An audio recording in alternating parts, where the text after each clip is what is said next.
Listo. En principio está grabando, ¿no? Bueno, entonces la idea es la siguiente. Yo inicialmente simplemente les puse ahí en el WhatsApp un formatico de Google Forms para que ustedes se inscribieran. Quería ver más o menos cuántos estudiantes pensaban asistir al seminario y veo que hay como 15. Entonces, más adelante voy a hablar con los de educación continua a ver si lo formalizo un poquito más para que puedan tener algo así como un certificado de asistencia al curso, ¿sí? Pero esas cositas se las voy contando más adelante. Yo me comunico con esta gente de educación continua más adelante, en esta semana seguramente. Y miramos qué posibilidad hay de formalizarlo un poco más, ¿no? Mientras tanto, simplemente vamos haciendo el curso de manera un poco informal y vamos desarrollando el contenido. Entonces yo había enviado algo así como una publicidad del curso, pero se las voy a mostrar aquí. Voy a compartir pantalla. Mm, a ver, acá, entire screen. En principio, aunque me confirman, deberían estar viendo mi pantalla.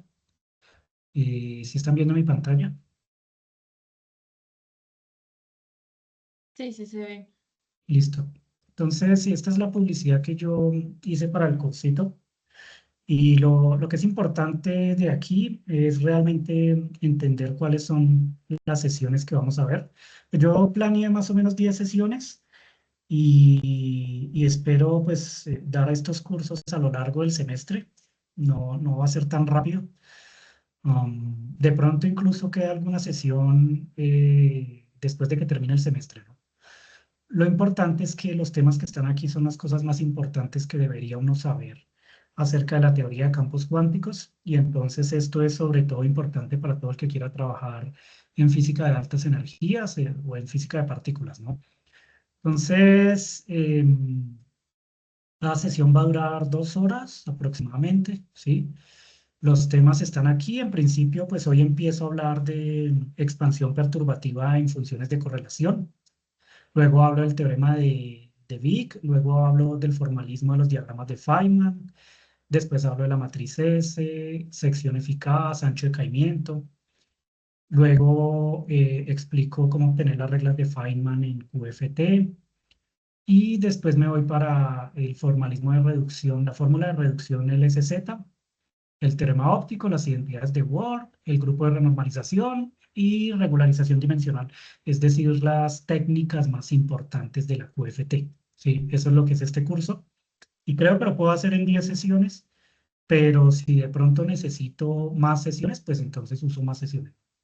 Yo aquí más o menos hice como un cálculo de cuánto podría demorar dando este curso, pero existe la posibilidad que de pronto dé más sesiones de las que están acá, ¿no? Pero digamos, este es el resumen, es lo más importante.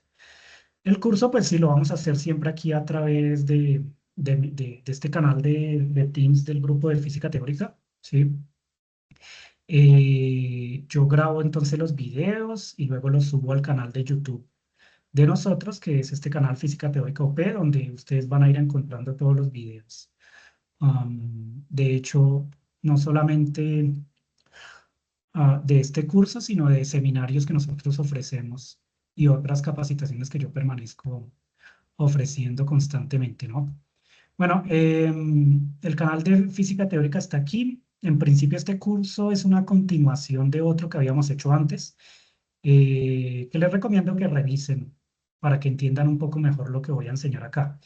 Entonces, para poder entender mejor este cursito que les voy a dar, tienen que ir y ver el anterior que habíamos hecho, bueno, no recuerdo, hace como un par de, bueno, hace como un par de años, pero está aquí, ¿no? Llama Relativistic Scattering in High Energy Physics, y son 7 videos, y entonces, pues revísenlos, porque este curso empieza básicamente donde termina el anterior. Entonces, digamos, es necesario que revisen este cursito para poder entender mejor lo que voy a decir, aunque yo trato de que el curso, como siempre, sea autocontenido y no sea necesario depender tanto de un conocimiento previo, pero bueno, evidentemente se requiere que tengan conocimientos de mecánica cuántica em, por lo menos, digamos, haber visto mecánica cuántica uno, tener alguna idea de qué es la teoría de perturbaciones. Es mucho más recomendable si ya vieron mecánica cuántica 2, obviamente, y haber visto estos videitos. Bueno, acá en nuestro canal de YouTube hay un montón de seminarios. De hecho, este semestre estamos otra vez dando seminarios en colaboración con el grupo de campos y partículas. Y esos seminarios van a quedar aquí en esta lista que se llama Seminars 2026. De hecho, ayer, sí, ayer hubo ya el primer seminario del profesor Paolo Di Vecchia. Y estos sí son los martes, ¿no? Estos seminarios para los que estén interesados son los martes a las 10 de la mañana, pero estos son por Zoom, ¿sí? Yo de todas formas permanezco enviando también la publicidad para estos seminarios que se hacen en colaboración con el grupo de campos y partículas. También voy a invitar a otros profesores a hablar, pero para el seminario de actualización de física que se hace en el Departamento de Física los jueves a las 2 de la tarde en el EC 104, ¿no? Ese es otro seminario que hay. Entonces ahí voy a invitar un par de profesores también. Bueno, son las actividades que nosotros permanecemos haciendo. Son varias y es algo que hacemos prácticamente todos los semestres, ¿no? Más adelante, después de este curso, digamos, este semestre me comprometo con este curso de scattering relativista, pero cuando termine este curso voy a dar un curso también así de extensión sobre física computacional, pero en altas energías, ¿no? O sea, para poder automatizar este tipo de cálculos que uno hace en QFT, ¿sí? Entonces voy a organizar otro cursito después de que se acabe este, un cursito donde ustedes aprendan a programar y hacer cálculos de amplitudes de scattering, pero usando en general paquetes de matemática, ¿sí? Usando física computacional. Entonces va a ser un curso ah, de aplicación de la física computacional al cálculo de amplitudes de scattering. Pero voy a dejarlo para después de este porque, bueno, digamos, es una aplicación directa a las cosas que se ven aquí, ¿no? Sin embargo, todo eso yo lo voy informando en el canal de WhatsApp que yo dejé aquí. Digamos, yo creo que los que están interesados ya están en ese canal. Ahí voy informándoles todas las actividades que nosotros vamos a realizar. ¿Listo? Bueno, también para que tengan una idea de lo que estamos viendo, es necesario que tengan el libro de Michael Peskin, ¿cierto? Este librito de Quantum Field Theory, porque de hecho el tema de este seminario se encuentra en el capítulo 4 del libro de Peskin, lo que significa que les recomiendo leerse el capítulo 2, tal vez el 3 no. El 3 es un poquito complicado para que se pongan a leerlo de Peskin, pero sí el capítulo 2, ¿sí? Donde se habla del concepto de operador campo y de la segunda cuantización, ¿no? Eh, es bueno que le peguen una leída al capítulo 2, aunque también esto está discutido en los videos de scattering relativista que les mencioné, ¿cierto? Los 7 videos. Y entonces, si quieren tener una referencia bibliográfica directa donde ir a leer, pues tienen que mirar el capítulo 4 y el capítulo 7. Sí, el 5 y el 6 no, porque bueno, el 5 y el 6 son un poco de procesos específicos de la electrodinámica cuántica bueno, la idea de este curso no es hacer cálculos específicos de procesos de scattering, sino más bien es presentar las técnicas más importantes de la QFT y en Peskin básicamente se encuentran en el capítulo 4 y en el capítulo 7. Sí, esos son los dos capítulos que habría que revisar. Sin embargo, pues Peskin es un libro complicado, hay muchas cosas que son difíciles de entender y esa es la razón por la que yo voy a dar este cursito, porque bueno, la idea es que voy a explicar en detalle los contenidos que están aquí, ¿no? Aquí Peskin salta muy rápido de un lugar al otro y hay muchas cosas que realmente no se entienden bien, entonces es mejor digamos, entrar en detalle a explicar esto, ¿no? Para que se entienda realmente. Si uno lee este tipo de contenido y cree que está entendiendo algo, pero hasta que uno no entra a los detalles y hacer los cálculos explícitamente, no se da cuenta realmente si está entendiendo, ¿no? Este librito, pues si no lo tienen, yo se los puedo compartir. De pronto se los envío por el grupo de WhatsApp, ¿cierto? para que lo tengan. Creo que no es tan pesado, se puede compartir fácilmente, ¿no?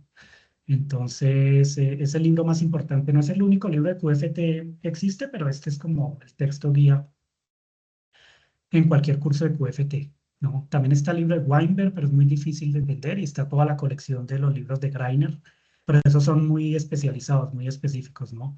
Greiner tiene libro de QED, de QCD, del modelo electrodébil, ¿sí? De simetrías, de cuántica relativista, son cosas muy específicas. En cambio, este es un libro general de QFT. Este es un libro general de QFT. Listo. Entonces, digamos, estas son las particularidades de este curso. Esto es más como un preámbulo. Am, y ahora vamos a, pues, a iniciar con el contenido, pero antes, a ver, para que no se me explote este computador. Cierro aquí, listo. Entonces, yo normalmente hacía esto usando un programita que se llama Lix, pero digamos, cuando estaba mostrando cuando estaba haciendo el curso de scattering relativista anterior, me di cuenta que para este tipo de cosas ya usar leaks es sí, muy complicado, ya se pone bien feo. Entonces, lo que voy a hacer ahora es usar una tableta digital que funciona algo así como un tablerito, ¿sí? Y pues un programita que sirve para ir haciendo algo así como unas notas de clase, ¿no? Entonces lo que hay aquí realmente, este programita básicamente lo que hace es generar unas notas en PDF, ¿sí? Yo lo dejé así en formato de notas, también se puede dejar como en formato de tablero, ¿no? En formato de notas de PDF, para que también les quede como las notas de lo que voy discutiendo aquí, ¿no?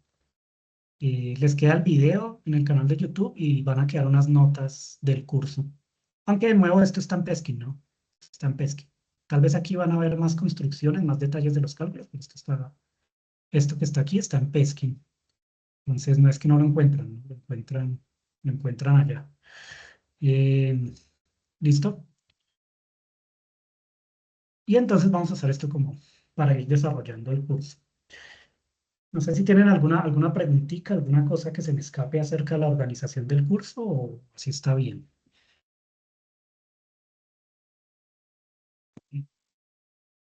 Bueno, sí, también si tienen De momento todo preguntas, claro. y si tienen alguna pregunta, pueden también interrumpir, ¿cierto? Alguna cosa puntual. Am, yo trato de no hablar las 2 horas seguidas, sino de hablar por ahí hora y media y luego dejar una sesión de preguntas o cosas que no hayan entendido, ¿cierto? Alguna aclaración que quieran hacer, algún comentario, ¿sí? Listo. Bueno, ahora sí. Entonces empecemos a ver si esta vaina funciona bien, porque no lo había utilizado antes, pues yo creo que sí. Vamos a empezar con la función de green de n puntos. Entonces, a ver. Bueno, otra cosa es, yo voy a dar el curso en español, pero voy escribiendo en inglés, ¿sí? Eso casi siempre lo hago en todos mis cursos y es para que ustedes se vayan adaptando un poquito más al inglés. Pero bueno, digamos, no es nada del otro mundo. He estado pensando si dar los cursos en inglés, pero creo que se perdería un poco el mensaje, se pone más complicado, ¿no? Entonces vamos a considerar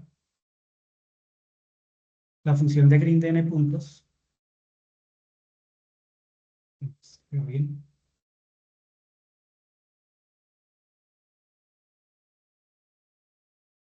¿cierto? Digamos, funciona como si fuera un tablerito, entonces no hay problema. Consideramos la función de green de n puntos. Con esto es que se termina el curso anterior y entonces la idea es la siguiente. Voy a explicarlo lo más detallado posible. Eh, Vamos a considerar primero el valor esperado en el vacío del ordenamiento temporal de n campos, que ahorita ya entro a explicarles esto cómo funciona, donde los n campos pueden ser diferentes y están ubicados en diferentes puntos, pero digamos, primero les escribo un poquito la anotación y luego les explico qué funciona, qué dice esto, ¿no? ¿Cómo funciona? Pues lo único que estoy haciendo aquí es escribir el producto ordenado de n campos y escribir el, el valor esperado en el vacío de estos n campos, ¿sí? Es decir, no es nada raro. Y esto usualmente lo denominamos función de Green de n puntos, ¿cierto? Desde x1 hasta xn. La función de Green de n puntos aparece en muchos contextos en la física teórica. Esto no solamente ocurre en física de partículas, sino que también aparece en materia condensada, en óptica cuántica, en muchas áreas de la física. Y entonces este es un objeto matemático muy importante que tienen que conocer. En mecánica estadística se le denomina función de correlación de n puntos, ¿sí? Porque usualmente se utiliza para correlacionar, por ejemplo, espines dentro de una red. En cambio, en física de partículas se utiliza realmente es para calcular después amplitudes de scattering y observables físicos como secciones eficaces de producción o anchos de decaimiento. Entonces, este objeto que está aquí es un objeto muy importante porque básicamente todos los observables que se miden en los aceleradores de partículas, los observables físicos, cuando ustedes quieran hacer una predicción teórica de ese observable físico, usando la teoría de campos cuánticos, se van a dar cuenta que se reduce al cálculo de estas funciones de Green, de n puntos. Puede ser de un punto, dos puntos, tres puntos, etcétera, ¿no? La función de Green de un punto usualmente se llama tadpole. También hay funciones de Green de 0 puntos. 0 puntos se llama burbujas del vacío y está relacionada con las correcciones cuánticas del vacío cuántico que va fluctuando, ¿no? Las funciones de Green de un punto usualmente se llaman tadpoles. A las funciones de Green de 2 puntos se les llama autoenergías, ¿cierto? Self-energies. 3 puntos se les llama vértices. 4 puntos se les llama boxes, cajas, ¿cierto?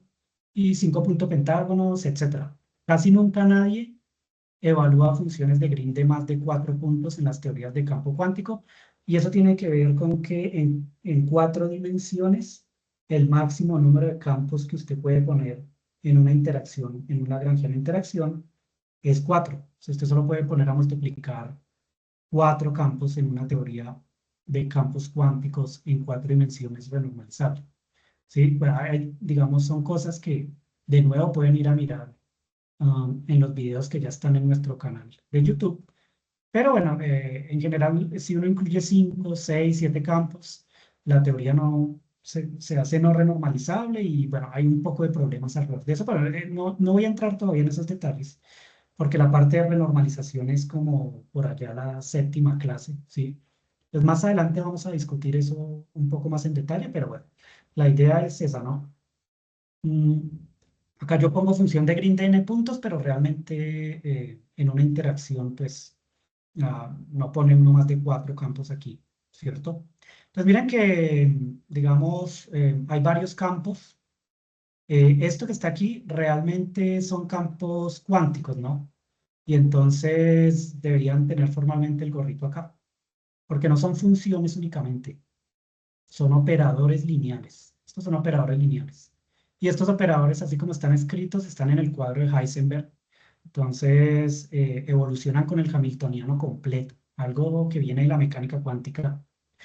Ah, en la mecánica cuántica existe un cuadro que se llama el cuadro de Heisenberg, que permite que los estados cuánticos no evolucionen en el tiempo, pero los operadores sí. ¿Cierto? Como estos campos cuánticos son operadores lineales, ellos aquí en este caso, como están escritos, evolucionan en el cuadro de Heisenberg con el hamiltoniano completo, con el hamiltoniano completo. Aquí en principio uno puede tener n campos diferentes localizados en n puntos distintos, ¿sí? ¿Qué tantos campos distintos pueden existir? Bueno, eso depende de la teoría particular de campos cuánticos que uno esté estudiando, pero por ejemplo, si es el modelo estándar de la física de partículas, pues tampoco hay muchas opciones, no hay muchos campos, ¿sí? Porque, digamos, los campos que existen, campos cuánticos, pues no son muchos, ¿no? Digamos, acá yo estoy denotando esto con las Fis y le pongo acá un subíndice I y es un campo cuántico. Pero esto puede significar en el modelo estándar varias cosas. Por ejemplo, el campo del Higgs, del bosón de Higgs, que es un campo escalar, que usualmente se denota con la letra H, ¿sí? HX, ¿no? Este es un campo escalar. mm, Es un campo escalar que tiene spin cero, que no tiene carga eléctrica, que es el responsable del mecanismo que le da masa a varias partículas elementales, a todos los fermiones excepto los neutrinos, ¿cierto? En el modelo estándar. Y bueno, tiene ciertas propiedades, ciertas propiedades. Lo importante es que este es el único campo escalar de spin cero que existe en el modelo estándar. Y no se ha observado experimentalmente ningún otro campo escalar sin spin, ¿no? De spin cero. Hay modelos extendidos del modelo estándar que dicen que existen más bosones de Higgs aparte de este, ¿no? Por ejemplo, un bosón de Higgs más pesado. Pues, me refiero a bosón de Higgs, a partícula que no tiene carga ni tiene spin, y es escalar, ¿sí? Pero bueno, esto es, digamos, no se ha verificado experimentalmente. También están los bosones gauge, entonces campos gauge, que son los responsables de las interacciones en el módulo estándar y entonces un campo gauge es el campo asociado al fotón, ¿cierto? Um, que se denota con un cuadrivector A mu X. Ah, digamos, hay um, un montón de cosas para decir acerca de este campo gauge, pero no nos vamos a detener ahorita en eso, simplemente los estoy mencionando. Y hay campos que son los bosones W más menos, ¿cierto? También el bosón Z. um, Estos tres bosones vienen del sector electrodébil del modo estándar y son los responsables del decaimiento beta nuclear, ¿sí? Pero todos son bosones gauge. Y existe otro campo que se llama bueno, el campo del gluón, ¿sí? Entonces, tiene un, un índice de color y un índice de Lorentz. El caso es que todos estos campos que están aquí son bosones vectoriales. Eso significa que tienen spin entero, pero el spin es 1. No cero. El bosón de Higgs tiene spin cero, o sea, no tiene spin. Los bosones gauge todos tienen spin 1, son de spin 1. Y pues entre ellos hay diferencias significativas, por ejemplo, el bosón W y el bosón Z, estos que están acá, sí tienen masa, el bosón W alrededor de 80 Jeff de masa, el Z como 90 Jeff, mientras que el A que está aquí, que representa el fotón, esto es como un cuadripotencial, ¿no? De la electrodinámica clásica. El A que está aquí no tiene masa, esto es un fotón, y los gluones tampoco tienen masa. Los gluones tienen carga de color, todos los otros tres no tienen carga de color, etcétera, ¿no? Entonces son campos específicos que uno puede poner aquí en esta función de grid. Los otros campos que ustedes pueden poner son los campos de los fermiones, ¿sí? Y estos campos usualmente se denotan con la letra phi y tienen un índice que es el índice de color, ¿sí? Dependiendo de si es quark o no es quark, ese índice va desde 1 hasta 3 o solamente un solo valor, 1. Entonces, son fermiones, pero digamos, los fermiones que existen realmente son los quarks y los leptones. Entonces, 6 quarks, up, down, top, bottom, charm, strange, y leptones, electrón, muón, taón y sus neutrinos asociados. Entonces, en total hay 12 fermiones, 12 fermiones diferentes. En el módulo estándar, 4 bosones gauge, que son los bosones de fuerza, bosones de interacción, y el bosón de Higgs, para un total de 17 partículas distintas, que son las que se han verificado experimentalmente en el LHC, en LEP, en Tevatron, en distintos aceleradores de partículas. Se ha observado la existencia de todas estas partículas que estoy mencionando aquí, ¿no? Entonces, en esta función de Green, estas letras Φ que yo puse acá, en realidad pueden representar cualquiera de estos campos, ¿sí? Depende del proceso preciso que uno quiera estudiar, uno va reemplazando estos phis por distintos campos, ¿cierto? Pueden ser tres campos iguales, por ejemplo, tres bosones de Higgs, Higgs, Higgs, Higgs, y los tres pueden estar en el mismo punto para, por ejemplo, estudiar la interacción cúbica del bosón de Higgs, ¿no? O puede ser que uno ponga aquí un bosón de Higgs y acá ponga un fotón y acá un bosón Z, también en el mismo punto los tres, para estudiar el decaimiento del Higgs en un bosón Z y en un fotón, ¿no? Es decir, este objeto matemático, salvo por ciertas constantes y ciertas cantidades cinemáticas que dependen del espacio de fase, eh, esta función de Green me permite calcular observables físicos en teoría de campos cuánticos, ah, sobre todo anchos de decaimiento, secciones eficaces de producción, masas de las partículas y algo que se llama observables angulares, ¿cierto? Correlación energía-energía, etcétera, que son las cosas que se miden en los aceleradores de partículas, ¿no? Entonces, es muy importante este objeto matemático, la función de Green de n puntos, la función de n Green de n puntos. ¿Listo? Bueno, voy a ir bajando aquí un poquito. Esta función de Green de n puntos, de hecho, tiene una forma explícita. Uno puede encontrar la función de Green de n puntos en términos en términos de objetos que uno puede representar matemáticamente. Pero hay que tener en cuenta algo que es muy importante, y es que no es posible hacer un cálculo analítico en general de la función de Green de n puntos. Es decir, ustedes no pueden obtener una fórmula cerrada en términos de funciones especiales de este objeto matemático que está aquí, ¿sí? No es posible, no es posible. Y entonces esto solo se puede calcular aproximadamente usando métodos perturbativos, ¿cierto? Siempre que uno no puede calcular algo de forma analítica cerrada, en términos de funciones cerradas, funciones especiales cerradas, entonces lo que hace uno es o se idea un método numérico para evaluar ese objeto o utiliza un método perturbativo, una aproximación perturbativa, como las series de Taylor, ¿no? O las series de Newton. Bueno, nosotros, como este curso es sobre scattering relativista, todo esto tiene que ver es con la teoría de perturbaciones, ¿cierto? La teoría perturbativa de campos cuánticos. Y entonces aquí no vamos a revisar los métodos numéricos que sí existen, por ejemplo, Lattice QCD. No vamos a revisar métodos numéricos, sino que vamos a revisar métodos perturbativos. ¿Cómo estimar esta función de Green usando alguna aproximación perturbativa, donde con considerar los dos o tres primeros órdenes de la serie perturbativa, uno queda contento, ¿sí? En general es así, en general uno expande esto en una serie perturbativa y toma dos, tres, ¿cierto? Los dos o tres primeros términos de la serie y con eso ya queda uno feliz. Pero depende realmente de qué tan preciso se ha medido lo observable físico en los experimentos, ¿no? Porque entre más precisa sea la medición de un observable físico en un experimento, entonces hay que también ser más preciso en la predicción teórica. Ese es el problema. Y hay observables que se han medido con mucha precisión, como por ejemplo el momento magnético del electrón, en el que toca ir hasta quinto orden en el acople de la QED, o sea, hasta el quinto término, que significa 5 loops.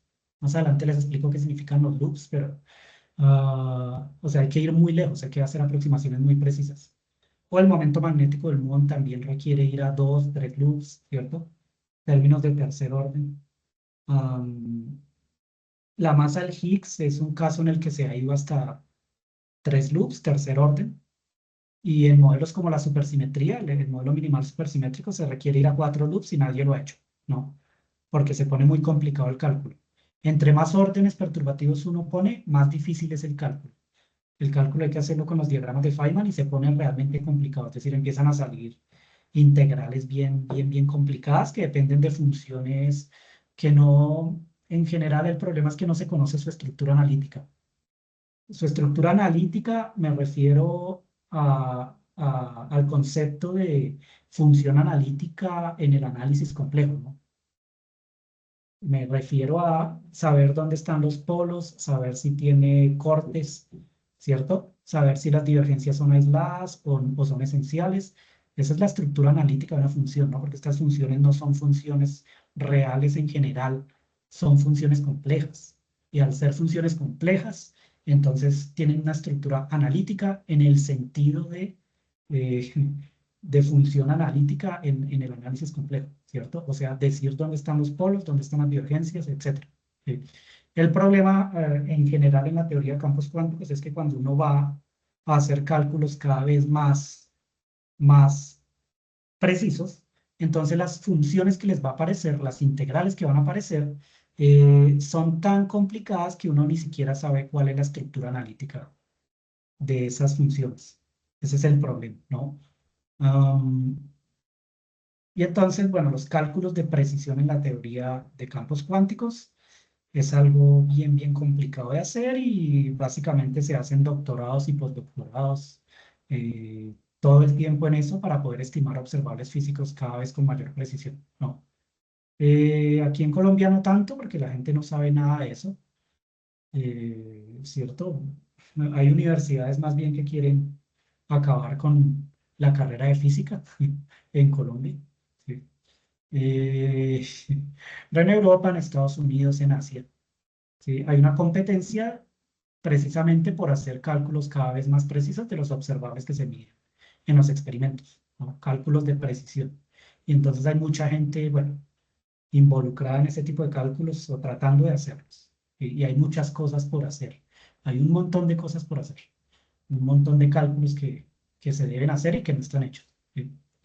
Bueno, entonces hay que entender mejor cómo se estima esta función de Green, ¿sí? Entonces hay que entenderla mejor. Y para eso, digamos, yo voy a iniciar con algo que voy a llamar una definición, pues bueno, más que una definición realmente es una expresión final que yo deduje en el curso anterior. Y entonces, pero en este punto vamos a decir que es una definición, pero no lo es realmente, pero es el punto de partida de este curso, ¿no? Entonces, aquí la función de Green de n puntos la vamos a definir de la siguiente forma y bueno, ya les explico qué significa cada cosita que está ahí. Mm. Es básicamente lo siguiente. Primero hay un límite. Bueno, ustedes dirán, pero ¿por qué una definición? A esto se llega realmente después de una construcción matemática, pero hay teorías en donde ustedes no pueden construir un lagrangiano. No es posible construir un lagrangiano. Y entonces, como no se puede construir un lagrangiano, uno no puede construir la función de Green a partir de los términos de interacción del lagrangiano. Y entonces no le queda otra manera más que definirla, ¿cierto? Y tratar de reconstruirla sin usar términos de interacción, ¿no? Que es algo de lo que hablaba el profesor Paolo Di Vecchi ayer en su charla sobre ciertos modelos que fueron los que iniciaron la teoría de cuerdas, ¿sí? Este modelo de resonancia dual, pero donde no se tiene un lagrangiano, ¿sí? Entonces, en ese caso, la función de Green, por ejemplo, la de dos puntos, que es un propagador, sí es una definición, en realidad, ¿sí? Se define y ya, y se mira si con esa definición se puede llegar a algún lado, a fuerza bruta, ¿no? Entonces, Pero, profe, sí, sí. eh, esa definición es a través de los observables experimentales que se obtienen, ¿no? Para construir bueno, eso fue lo que entendía yo del modelo veneciano, que Sí, era a través de lo que se conocía y porque era demasiadas partículas en altas energías buscando entender el scattering de altas energías, sí. Decían, no, hay muchas partículas, no sabemos cuáles son y las que podemos observar es con las que vamos a construir sí, digamos, la función de Green. mientras se conozca el espectro, por ejemplo, de resonancia de los piones, que era lo que ellos discutían, mientras se conozca ese espectro, entonces uno puede definir los propagadores porque uno conoce los polos, las posiciones de los polos. Y los propagadores, por ejemplo, pues uno ya sabe de QFT, que es una función que en el denominador tiene polos, y los polos son precisamente las masas físicas, ¿no? Entonces uno procede de manera análoga. Uno dice, bueno, si yo conozco dónde están las resonancias en un cierto proceso, pues puedo definir propagadores y, bueno, sin construirlos a partir de Lagrangiano. Es más o menos eso, ¿no? Entonces, en todo caso, lo que le estoy diciendo es que uno puede, de hecho, empezar más bien con una definición de la función de Green, en lugar de construirla a partir de un lagrangiano, porque no siempre se tiene el lagrangiano, no siempre, ¿sí? Mm, Sin embargo, en QFT, en estas teorías de QFT, como en el modelo estándar, sí se tiene el lagrangiano. Estas son teorías que están basadas en el lagrangiano, una teoría perturbativa donde todo se construye a partir de un lagrangiano de interacción. Y entonces sí se conoce el lagrangiano o el hamiltoniano, son cosas equivalentes, ¿no? Entonces esta fórmula que yo voy a poner aquí, aunque yo la estoy definiendo, en realidad fue algo a lo que llegamos hace un tiempo en el último seminario, pero también está, bueno, en Peskin, ustedes pueden encontrar esto. um, Pueden encontrar este desarrollo, aunque no es muy fácil de entender. Recomiendo más que miren los dos últimos videos de la lista que les mencioné antes, ¿sí? Ahí se entiende mejor. Entonces, digamos que aquí simplemente uno pone estos campos, pero, a ver, ya les explico cómo funciona. Ponemos los n campos y les voy diciendo qué significa cada cosa que está aquí.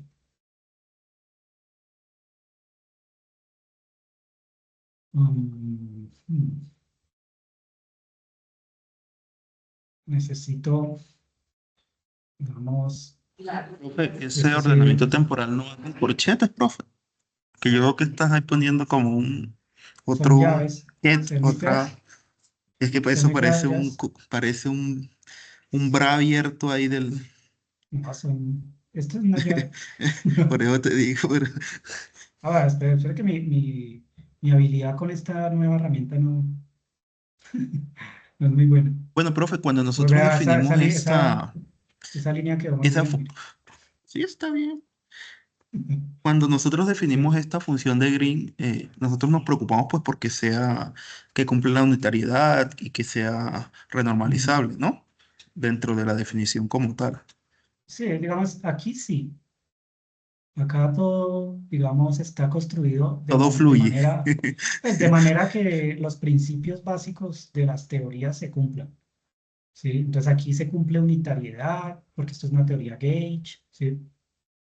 Además es una teoría renormalizable, y esos son los criterios para que una teoría tenga un poder de predicción alto. Por eso el modelo estándar predice también los valores de los observables físicos, ¿no? Porque es una teoría renormalizable, unitaria, y que es covariante de Lorentz explícitamente, entonces aquí las cosas funcionan muy bien, ¿sí? Entonces esos principios básicos uno los quiere tener siempre en las teorías porque da un poder de predicción enorme.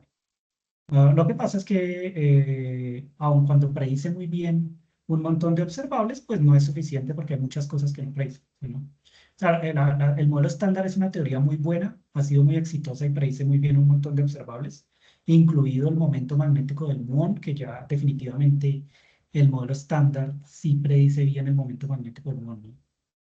Eh, de acuerdo a los últimos resultados de Fermilab del año pasado, ya quedó claro que ahí no hay señales de nueva física, ¿no? Que el modelo estándar sí reproduce muy bien ese resultado. Entonces, el modelo estándar es una teoría muy exitosa. Lo que pasa es que no es suficiente porque hay un montón de cosas que que no se pueden explicar solo con el modelo estándar.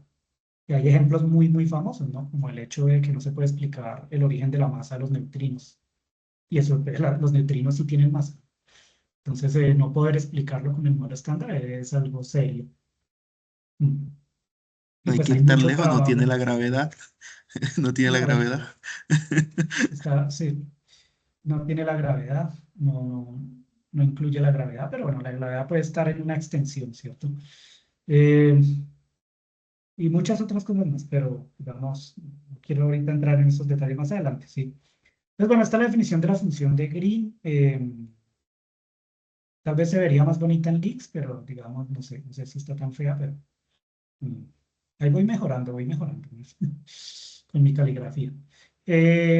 A ver, que esto requiere mucha explicación, mucho contexto, que esta ya es la fórmula final, a fin de cuentas, a lo que uno llega, salvo por la definición de U, que todavía no hemos dicho qué es. Entonces, mira, hay varias cosas, ¿no? La función de Green aquí, está definida en términos de campos cuánticos de Heisenberg, ¿sí? A la izquierda. Y está definida en términos de un vacío que se llama vacío interactuante. Entonces, este omega que está acá, tanto el Bra como el Ket, ¿cierto? Se le denomina vacío interactuante. Eso significa un vacío que no es tan vacío realmente, sino que está lleno de campos de interacción, de tal forma que se puede polarizar. Es un vacío que es polarizable, ¿cierto? Que usted pone en presencia un campo intenso y entonces puede producir creación de pares, por ejemplo, electrón-positrón. Dentro de este vacío, realmente, lo que hay es procesos de creación y aniquilación de pares de partículas que únicamente dejan campos de interacción, o sea, esto que está aquí, ¿no? Los campos gauge. ¿Sí? Entonces, si uno se pone a mirar este vacío en detalle, uno puede expandir este vacío en términos de otro vacío que es muy distinto, que es el vacío no interactuante, que en algunos casos lo llaman vacío clásico, en donde definitivamente no hay nada, ¿no? No eso básicamente representa una región en donde no hay ni partículas ni campos, no hay absolutamente nada, por eso se llama vacío clásico, ¿sí? Vacío clásico. Entonces este es como el vacío típico donde uno piensa no hay absolutamente nada, mientras que este es un vacío en donde uno dice no, pero si se polariza con un campo externo el vacío, pueden aparecer pares de partículas, ¿cierto? O dicho de otra forma, en un promedio clásico lo que está ocurriendo es que las partículas se crean y se destruyen, ¿cierto? Por pares y entonces uno pensaría que no hay materia. Pero si ustedes intentan medir en tiempos muy pequeños, podrían ver esos procesos de creación y aniquilación, ¿no? Entonces son dos vacíos diferentes, el concepto de vacío interactuante y el concepto de vacío clásico, ¿sí? Pues en este caso, este es el vacío clásico donde ya definitivamente digamos, no puedo hacer una expansión en términos de partículas. En cambio, este vacío que está aquí, yo sí lo puedo expandir. Lo puedo expandir. Bueno, a la izquierda está, bueno, los campos de Heisenberg, mientras que a la derecha están es en el cuadro de interacción. Son dos cuadros diferentes. Miren que hay una diferencia porque a la izquierda únicamente tengo el ordenamiento temporal del producto de n campos en el cuadro de Heisenberg, mientras que a la derecha tengo el ordenamiento temporal del producto de n campos en el cuadro de interacción por un operador U, que es un operador de evolución temporal, ¿sí? Este es un operador de evolución temporal, esta U que está aquí. Ahorita detallamos exactamente qué es esa U. Pero el caso es que esa U va a evolucionar desde menos t hasta t, siendo t un tiempo ligeramente imaginario, pero además muy grande.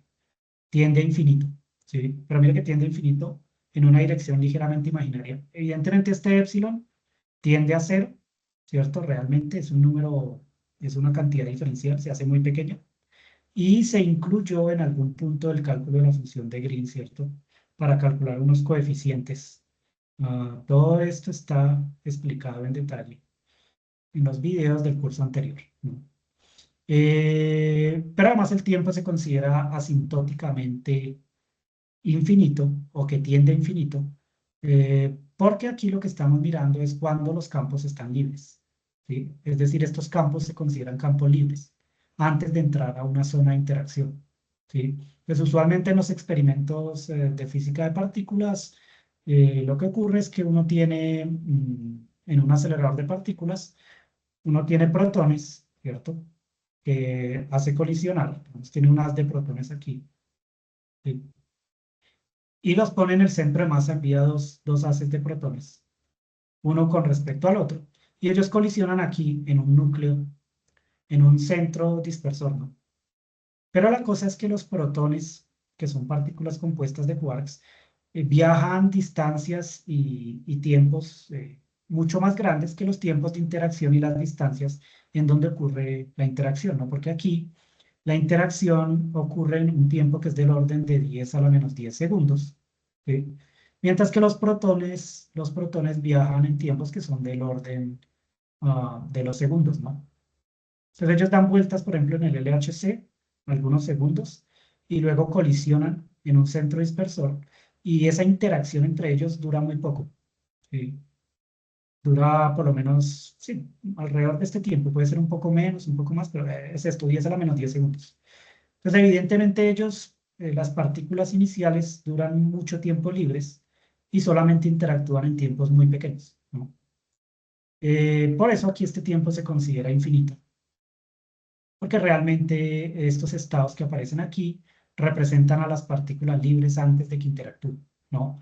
La interacción se encuentra realmente es en este operador U, que es un operador de evolución temporal, donde aparece explícitamente el hamiltoniano, porque en todos los operadores de evolución temporal, ustedes saben, la representación de un operador de evolución temporal tiene siempre un hamiltoniano en el exponente, ¿no? Esto es mecánica cuántica, no solo que todo esto está en el cuadro de Dirac. Pues ahí está el hamiltoniano, está el hamiltoniano. Eh, y entonces, estos son campos libres y la interacción únicamente está en, ¿no? Entonces, por eso se considera aquí T tendiendo a infinito, ¿no? Además aparece, bueno, este denominador que tenía que ver con eliminar unas constantes que aparecían cuando uno definía el vacío interactuante, ¿no? En todo caso, esta es la definición de la función de Green. Esta es la definición de la función de Green, de n puntos, y este es el objeto que hay que calcular. El objeto que hay que calcular. Entonces, para poder calcular este objeto perturbativamente, uno tiene que saber realmente qué significan estas phis en el cuadro de interacción o cómo se representan. Pero pues yo se los digo, estos son objetos conocidos. En el cuadro de interacción, recuerden que los operadores evolucionan únicamente con el hamiltoniano libre. Estos son objetos conocidos. Mientras que los estados cuánticos evolucionan eh, con el hamiltoniano de interacción, ¿no? Entonces, la cosa es que esto es conocido.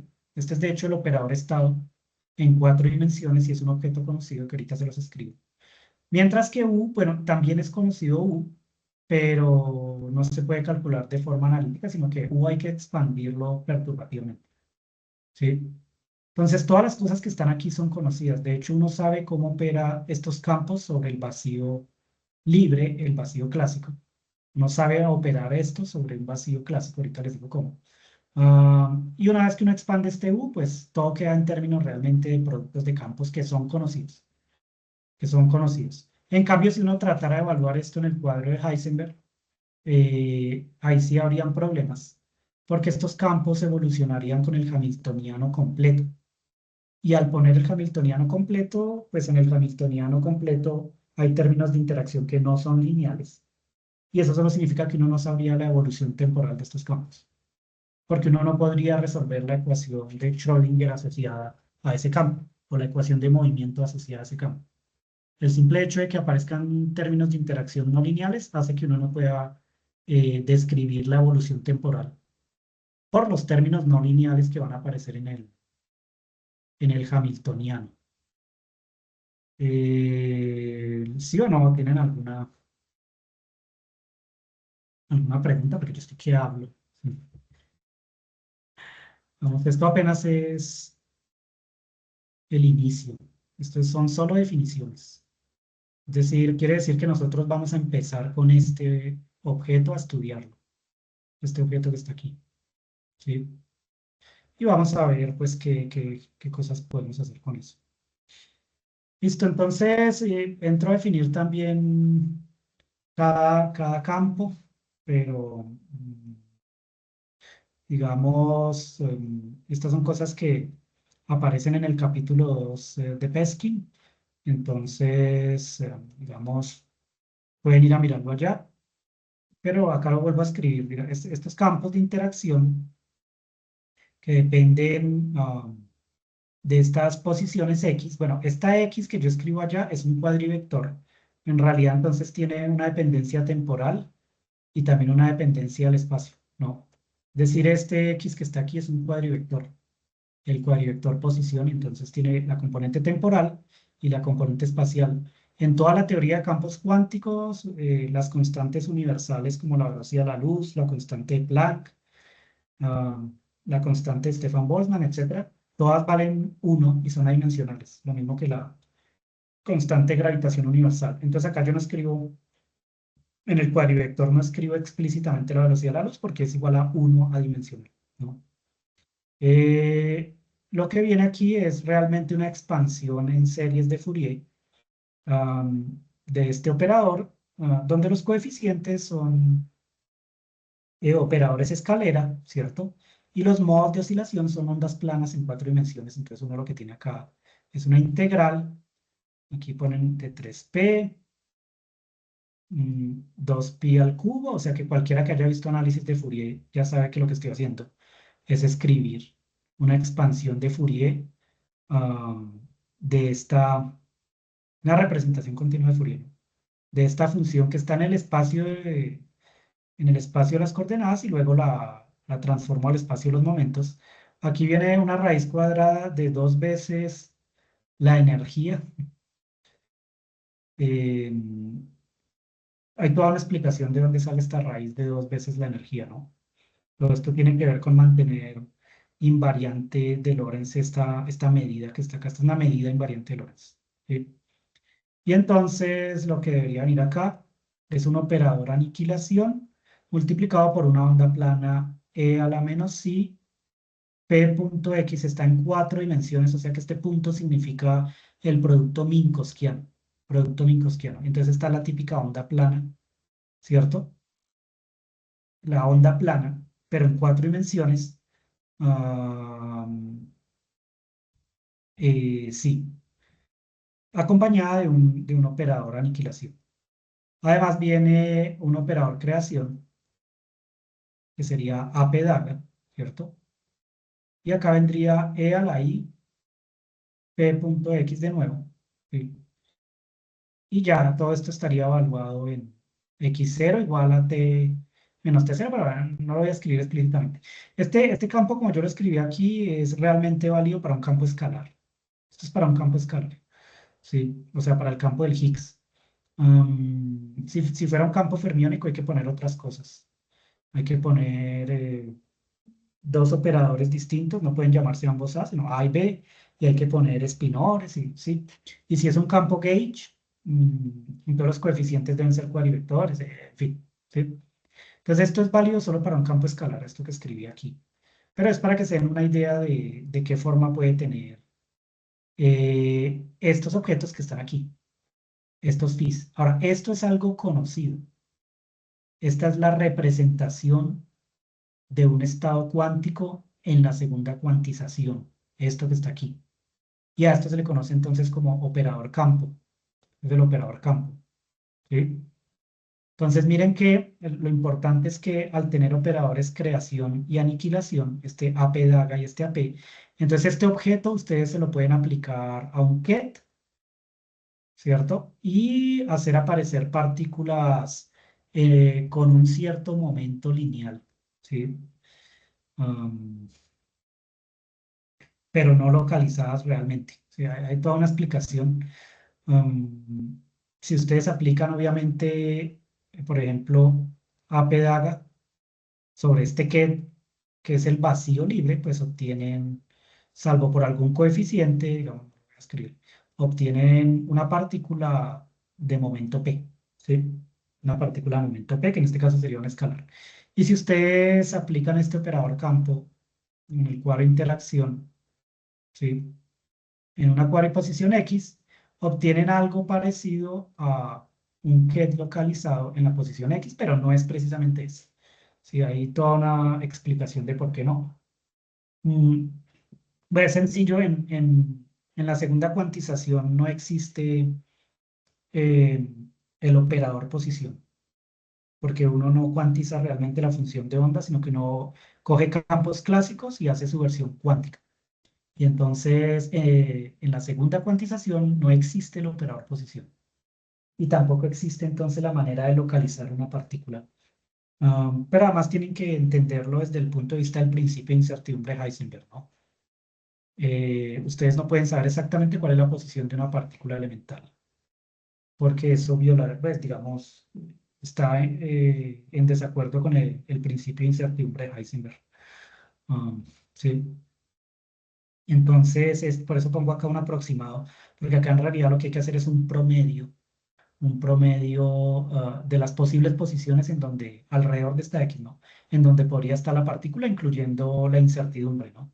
Incluyendo la incertidumbre. En cambio, sí puedo decir qué momento lineal lleva la partícula.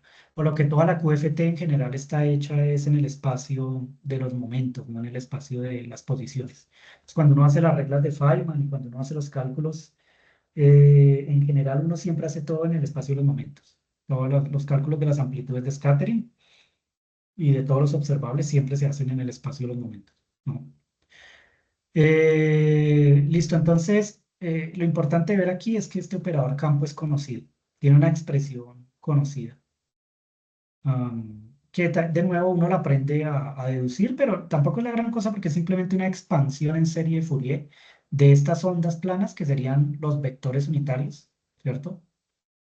Con coeficientes que son operadores creación y aniquilación que me permiten crear y aniquilar partículas. Era necesario que el estado físico de un sistema pudiera crear y aniquilar partículas, ¿no?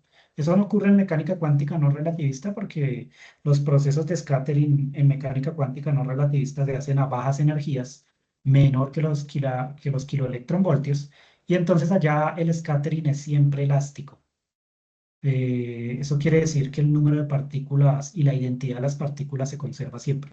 Entonces, en mecánica cuántica usual, no relativista, si ustedes colisionan dos partículas, electrón versus positrón, esas dos partículas salen disparadas de tal forma que el scattering es elástico, o sea que la energía cinética se conserva, ¿sí?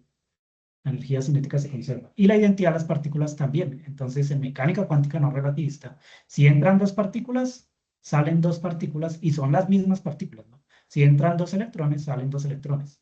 Si entra un electrón y un positrón, sale un electrón y un positrón. Y además salen conservando la energía cinética total, ¿sí? El mismo número de partículas, el mismo tipo de partícula y conservan la energía cinética en el centro de masa. En cambio, si ustedes empiezan a aumentar mucho la energía de las partículas que van a colisionar, como se hace en el LHC, digamos, acá ustedes suponen que están en el LHC, entonces los procesos ocurren a energías del orden de los teraelectronvoltios, ¿no? 14 TeV.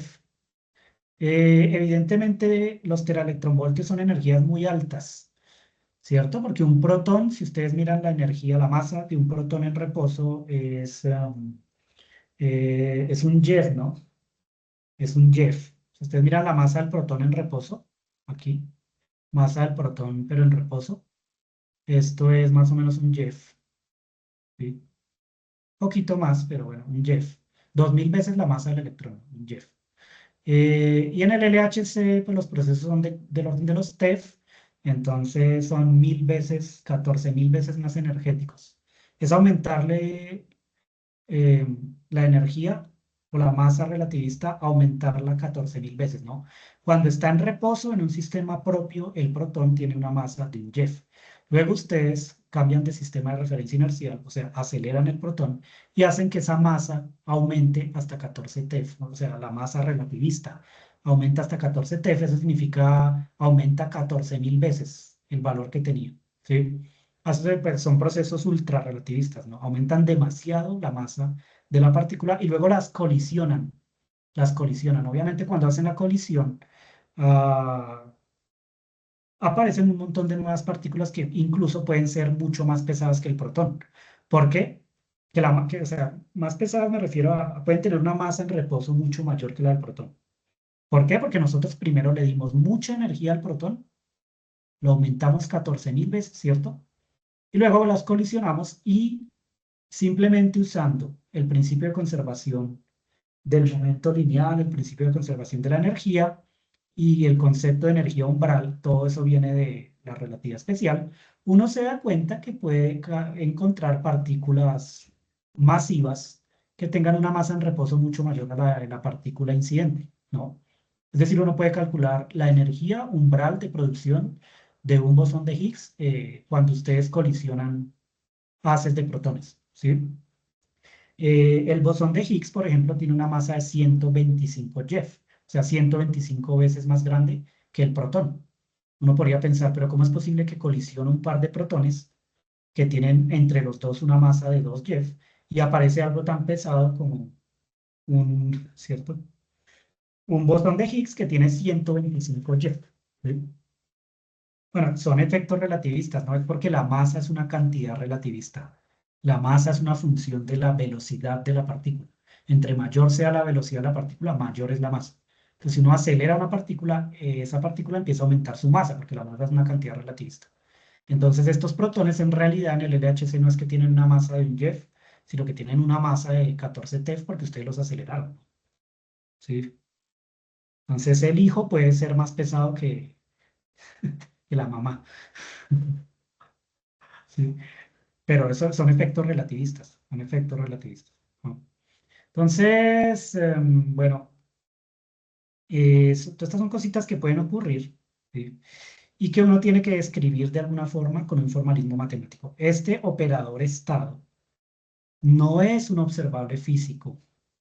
Este operador estado es simplemente una representación matemática que incluye la posibilidad de crear y aniquilar partículas, además de dar la probabilidad de que la partícula se cree o se aniquile en una cierta posición X, ¿sí?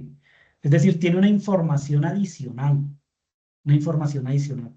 y está sumado en todos los posibles momentos que pueda tener esa partícula. Que aquí hay una suma en los posibles momentos en 3 dimensiones. Entonces, esto está sumado en todos los posibles momentos que puede tener la partícula, ¿sí? Pero además me da la posibilidad de crear y aniquilar partículas. Algo que no ocurría en mecánica cuántica no relativista, porque en mecánica cuántica no relativista ustedes no pueden crear ni aniquilar partículas. Entran dos, salen dos, y son las mismas. En cambio, si ustedes aumentan mucho la energía, estos protones se rompen, y entonces inicialmente entraron dos, pero luego salieron muchos, ¿no? Pueden salir 5 o 10 partículas diferentes. Hay 17 partículas en el modelo estándar. Entonces entran dos y salen 10. Y aparte esas 10 son totalmente diferentes al protón, ¿sí? Entonces la teoría, digamos, una teoría cuántica tiene que incluir la capacidad de aniquilar partículas, aniquilar estos protones, para luego crear otro tipo de partículas, por ejemplo, bosones de Higgs. Entonces, en este caso, el scattering ya sería no elástico, sería totalmente inelástico, un scattering inelástico, en donde no se conserva ni el número de partículas, ni tampoco la identidad de las partículas. Entran dos protones, salen, por ejemplo, bosones de Higgs, bosones W, bosones Z, otro tipo de fermiones, un mar de partículas, algo que llaman una cascada de partículas, ¿no? Y entonces, por eso la representación del estado físico cambia bastante. Esto ya no es solo una función de onda. Mire que de pronto para ustedes esta onda plana sí es un poquito conocida, porque esto puede ser una función de onda en 4 dimensiones, ¿no? Es una función de onda en 4 dimensiones. Pero aquí ya no solamente tengo la función de onda, sino que tengo superposiciones de funciones de onda con coeficientes que son operadores lineales. Estos son operadores lineales que pueden crear y aniquilar partículas, y además está sumando en todos los posibles momentos lineales, o sea, con qué posible momento lineal puede salir la partícula, ¿cierto? Y esta raíz que está aquí abajo simplemente es para garantizar que este objeto es invariante de Lorentz. Todo esto está discutido en el capítulo 2 de Pesky, ¿sí? Entonces, pero aún así, bueno, aunque hay toda una construcción de la representación de un estado físico ahora en teoría de campos cuánticos para procesos de scattering inelásticos, aún así, esto es conocido. O sea, este es un objeto matemático bien conocido con el que uno puede hacer manipulaciones, ¿cierto? Analíticas, es decir, esto tiene una estructura analítica bien conocida, es un objeto conocido, uno lo puede manipular, uno lo puede trabajar de muchas formas, uno sabe cómo actúa sobre los QEDs, ¿cierto? Y sabe cómo actúa sobre los BRAS, y entonces uno puede hacer cálculos con él. Aunque parezca un poquito extraño, o aunque se vea un poco extraño esta representación, lo importante es que es conocido. Eso es lo importante de esto. Es una representación que es conocida. Entonces uno puede uno puede utilizarla como quiera. ¿Sí? En cambio, si ustedes se devuelven aquí al cuadro, a ver si puedo subir, al cuadro de Heisenberg, estos campos no son conocidos realmente. ¿Sí? No puedo encontrar una fórmula analítica para escribir este campo en el cuadro de Heisenberg. Am, porque evolucionan con el hamiltoniano completo. ¿Sí? La fórmula que sí conozco es esta. Pues a la izquierda tengo objetos que realmente no sé cómo describir analíticamente. A la derecha, en cambio, tengo objetos que sí conozco su representación. ¿Qué son estos campos? ¿No? Son estos campos. ¿Listo? Entonces eso por un lado. Sé muy bien qué es este vacío. Es un vacío libre, ¿cierto? Libre de interacción. Sé cómo aplican estos campos sobre ese vacío. Entonces parece que este objeto que tengo a la derecha es algo controlado. Pero bueno, no es tan así porque todavía falta este operador U. Este operador U que está aquí, de hecho se llama el operador de evolución temporal, pero en el cuadro de Dirac, en el cuadro de interacción. Y entonces hay que entender cómo funciona este operador U. Y esta T, bueno, esta T simplemente es el operador de ordenamiento temporal, que si no lo han visto, de todas formas más adelante lo utilizamos. Entonces yo lo defino un poquito más en detalle. ¿Listo? Entonces, eso sería el operador campo. Por otro lado, tenemos el operador de evolución temporal. ¿Sí? Entonces, vamos a hacer esto. ¿Qué tenemos?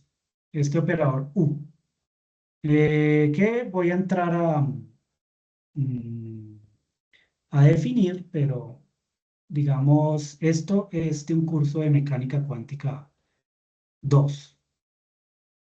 Cualquiera que haya visto el curso conmigo saben que esto ya lo vimos. Eh, son cosas que uno ve en un curso de mecánica cuántica, ¿no? Entonces, el operador está definido de esta manera. Viene primero una, um,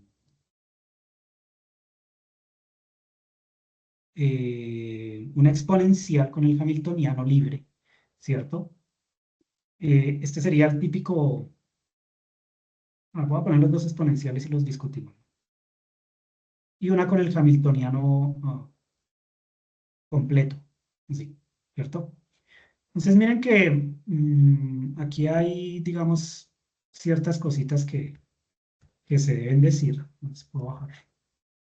El hamiltoniano acá tiene, el hamiltoniano total tiene dos posibilidades, ¿no?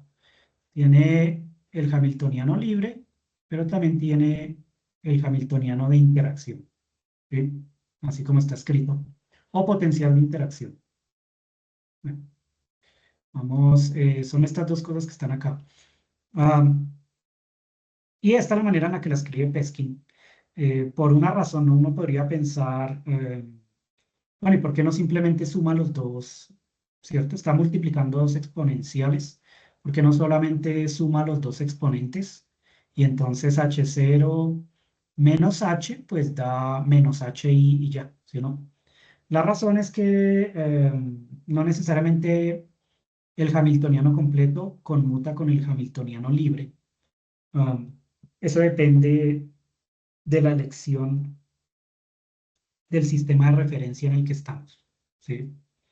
Entonces, los cálculos a veces se hacen en el sistema propio de las partículas, pero otras veces se hacen en el sistema centro de masa, ¿sí?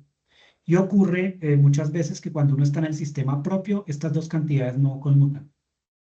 Y como no conmutan, entonces no tengo la regla usual de producto de exponenciales, que ustedes saben, e a la a por e a la b igual a e a la a más b. Eso solo ocurre si a conmuta con b. Pero si A no conmuta con B, entonces tengo es que usar otra fórmula, ¿no? La fórmula BCH, ah, la fórmula BCH para el producto de dos exponenciales, donde los exponentes son operadores que no conmutan, ¿sí? Algo que uno ve también en los cursos de mecánica cuántica. Entonces aquí Peskin, en vez de poner directamente E a la menos I, H y T menos T0, para decir este es el operador que evoluciona solo con el hamiltoniano interacción, él entonces lo que hace es poner, digamos, lo que hace es poner estos dos que están acá, para dejar claro que no necesariamente conmutan, que eso depende del sistema de referencia inercial en el que estemos, ¿sí? Pero bueno, uno siempre puede ir a otro sistema, al sistema centro de masa, y en el sistema de referencia centro de masa estas dos cantidades se conmutan, y entonces los cálculos se reducen, ¿sí? Esa es la razón por la que Peskin escribe de esta manera el operador de evolución temporal, ¿no?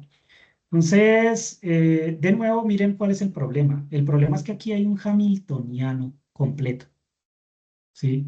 Y los hamiltonianos completos, entonces, tienen hamiltonianos de interacción. Y los hamiltonianos de interacción son términos no lineales en la teoría de campos cuánticos. Ese es el problema, ¿sí? El problema está aquí en este hamiltoniano de interacción, que son términos no lineales. ¿Sí? Son términos no lineales. Y entonces cuando ustedes intentan encontrar una ecuación diferencial que les dé la evolución temporal, por ejemplo, una ecuación tipo ecuación de Schrödinger, pues esa ecuación va a tener términos no lineales. ¿Y qué pasa cuando uno tiene una ecuación diferencial con términos no lineales? Pues que no la sabe resolver, ¿sí o no? Ese es el problema. Y entonces el problema es que nosotros tenemos este objeto matemático justamente aquí, en la función de Green de n puntos. Está dentro de la U, dentro de la U, ¿sí? Y como está dentro de esta U, lo único que estoy diciendo es, yo no podría describir la evolución temporal de esta función de Green, porque dentro de esta U hay un hamiltoniano completo que tiene un hamiltoniano de interacción que incluye términos no lineales, y entonces apenas intente hacer una ecuación diferencial para G, donde me muestre cómo evoluciona temporalmente esa G, no voy a poder resolver esa ecuación diferencial. Puedo escribir la ecuación diferencial, nadie dice que no. Puedo encontrar una ecuación diferencial y escribirla, pero lo que no puedo es encontrar la solución, ¿sí? O sea, no puedo encontrar la evolución de de esa función de Green, porque no puedo encontrar la solución de la ecuación diferencial. Y entonces, ¿de qué me sirve esa ecuación diferencial? Pues no me sirve de nada porque no puedo evolucionar la función de Green, y eso solo significa que no puedo hacer predicciones teóricas. Porque las predicciones teóricas significa que yo puedo predecir cómo se comporta un observable en el futuro o cómo se comportó en el pasado. Eso es hacer una predicción teórica. Es decir, yo puedo decir cómo va a ser un cierto proceso en el futuro o cómo fue en el pasado. En este caso particular, así como están escritas las cosas, no es posible. ¿Sí? No es posible por el término no lineal que está ahí. Sin embargo, pues uno puede intentar hacer una ecuación diferencial. ¿Sí? Entonces, digamos que, ¿cómo sería la ecuación diferencial para este caso? O ecuación de movimiento, ¿no? Si ustedes quieren hacer una ecuación diferencial, ¿qué tendrían que hacer? Por ejemplo, intentan construir algo como una ecuación de Schrödinger y entonces aplican el típico IH barra DDT. Se lo aplican a este U. ¿Sí? Y esto solo significa ustedes están tratando de hacer una ecuación diferencial que me diga cómo evoluciona en el tiempo este operador U. ¿Pueden hacer la ecuación diferencial? Pues sí, no, tampoco es que no la pueden hacer porque no es difícil de hacer. Simplemente derivan la primera exponencial, esta que está aquí, la del H0, con respecto al tiempo, y entonces aquí les tiene que salir dos cosas, ¿no? Um, mm, mm, mm. Al multiplicar por i, i por i da -1, acá les tiene que salir lo siguiente, a ver, sería negativo menos h0, ¿cierto? Y luego hacen la derivada del otro, que está aquí, menos ih t menos t0, y entonces sale positivo más h, ¿sí? ¿Sí se entiende o no? Que primero derivan esto, ¿no? Hacen la derivada con respecto al tiempo. Entonces sale la derivada interna que es i por h0. La derivada es la misma exponencial por su derivada interna que sería i por h0. Pero esto está multiplicado por un i atrás. Entonces i por i da -1, entonces queda menos h0. ¿Sí? El primer término. Derivan el primer término. Luego la derivada del producto de dos funciones es la suma de las derivadas, entonces, más la derivada del segundo. En el segundo caso, sale la misma exponencial que está aquí, multiplicada por la derivada interna menos IH, pero luego hay un I por acá, entonces I por menos I da 1, entonces queda más H positivo. ¿Sí o no? Y es eso. Entonces queda menos H0 más H, menos H0 más H. Evidentemente, esto se puede reorganizar, pero, digamos, que se me está acabando esta hojita. Se puede reorganizar y lo único que, bueno, se va a escribir así. Lo único que quedaría sería E a la IH0, T menos T0 acá, y este menos H0 más H es simplemente el hamiltoniano de interacción, ¿sí? Así. Y entonces que aquí queda de nuevo E a la menos I, H, T menos T0. ¿Sí o no? Y entonces uno puede hacer algo adicional.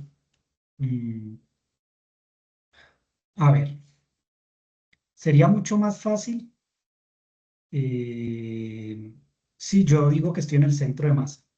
Hay dos maneras de proceder, ¿no? Si yo digo que estoy en el centro de masa, entonces HI conmuta con H0 y solamente lo cambio de lugar. Solamente lo cambio de lugar. Y entonces pongo inicialmente acá el HI, ¿cierto? El H interacción. Y aquí pondría de nuevo E a la IH0 por E a la menos IH, que es esta misma U, ¿cierto?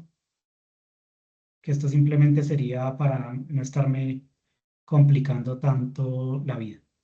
Así, ¿cierto?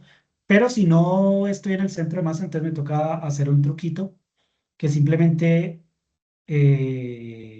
consiste en poner acá una identidad con las ondas, pues con E a la menos IH0. Ponen E a la menos IH0 por E a la IH0 y entonces sale el U a la derecha. Y como este es un operador en el cual la interacción evoluciona con el hamiltoniano libre, entonces se vuelve HI evolucionado en T. Bueno, no sé cuál de las dos es más intuitiva para ustedes, pero entonces la diferencia es que esto está evaluado en el tiempo T, está evolucionado. Así. Ah, ¿listo? Y entonces obtienen una, bueno, ¿sí se entendió o no? Que formalmente lo que hace Peskin es poner una identidad aquí, con este hamiltoniano H0. O sea, pone E a la menos I H0 por E a la I H0, o sea, una identidad. Pero E a la I H0 por HI por E a la menos I H0 es básicamente este operador evolucionado hasta el tiempo t, ¿no? Es decir, aquí está en t0 y evoluciona hasta el tiempo t. Y a la derecha vuelve y queda u, vuelve y queda u, ¿sí? Um,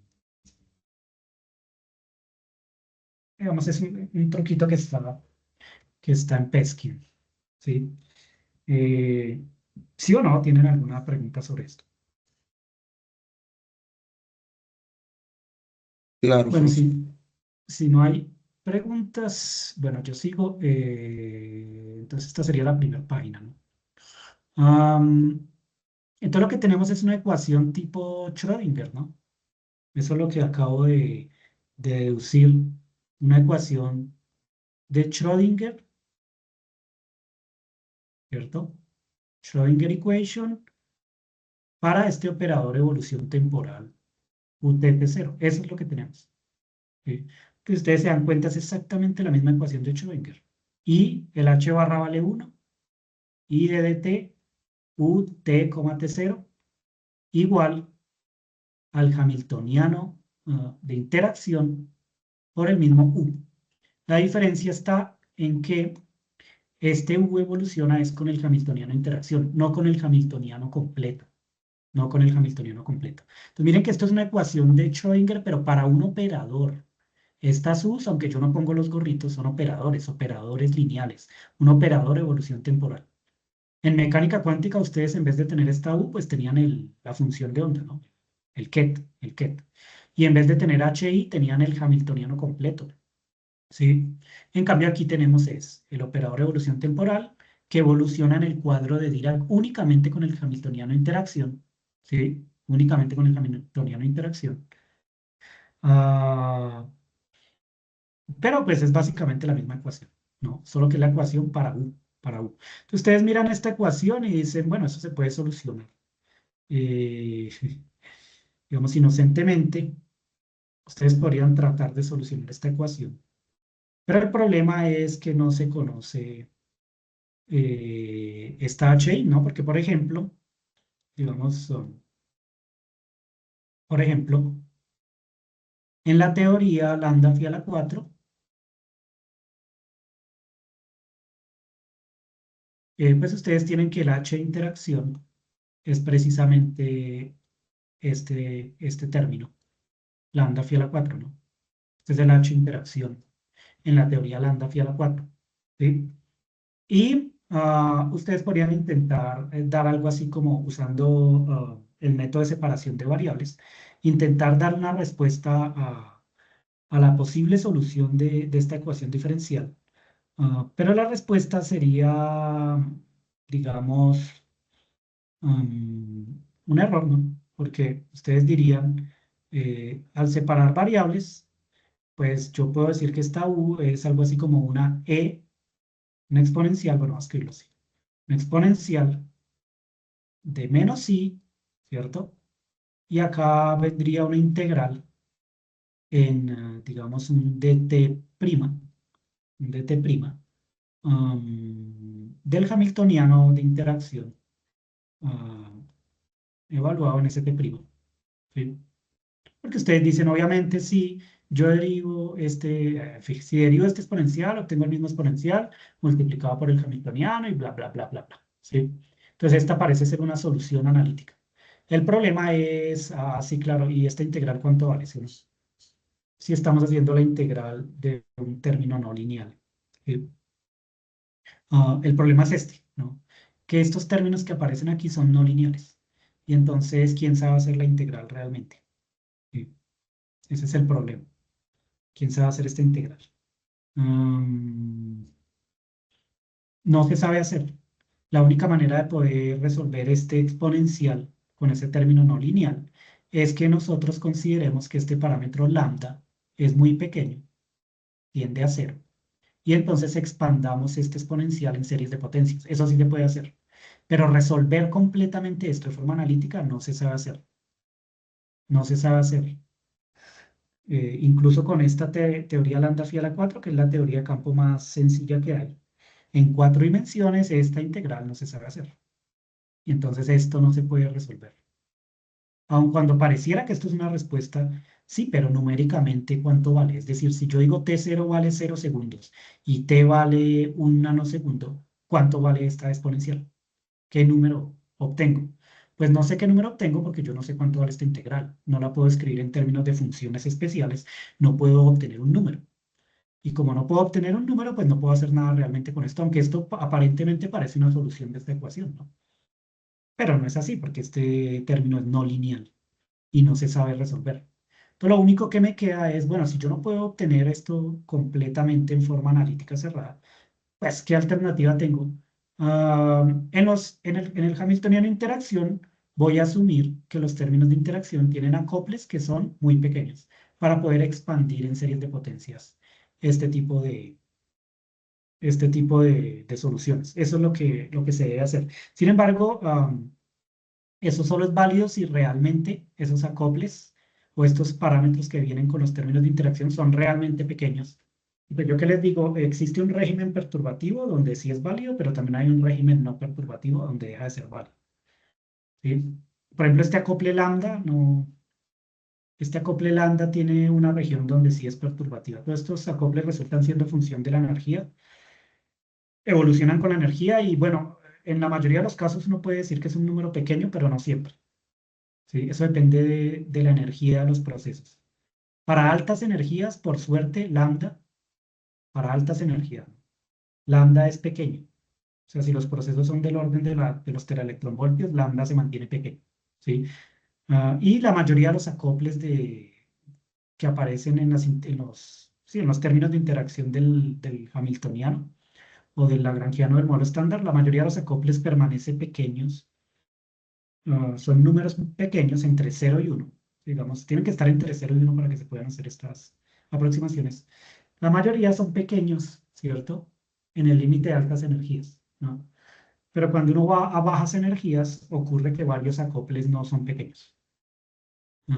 Como por ejemplo el acople de la QCD. Si uno baja de un Jeff, que es la escala de hadronización, entonces el acople fuerte se hace mayor a 1. Y entonces aparece el confinamiento cuántico y ya no se puede usar QCD perturbativa, sino que toca usar QCD no perturbativa. Y en ese caso todos estos métodos ya no servirían. ¿Sí? Es decir, estos métodos perturbativos solo sirven en cierta región de energías, para altas energías, procesos de altas energías. Mm. Pero si por algún motivo uno tiene que considerar energías bajas, por ejemplo, menores a un Jeff, entonces ya no se puede hacer esta aproximación perturbativa.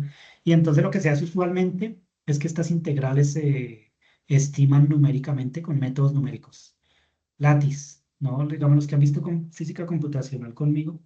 mm, había unos métodos que yo les enseñaba de diferencias finitas, ¿cierto? Que son métodos numéricos para estimar observables y sí. Ese tipo de cosas. Se coge la integral, se pone en una red y se definen varios puntos y a cada punto se le asocia un valor y en fin. Y entonces se empieza con métodos de relajación y de sobrerelajación a estimar el valor en cada punto y en fin, lattice.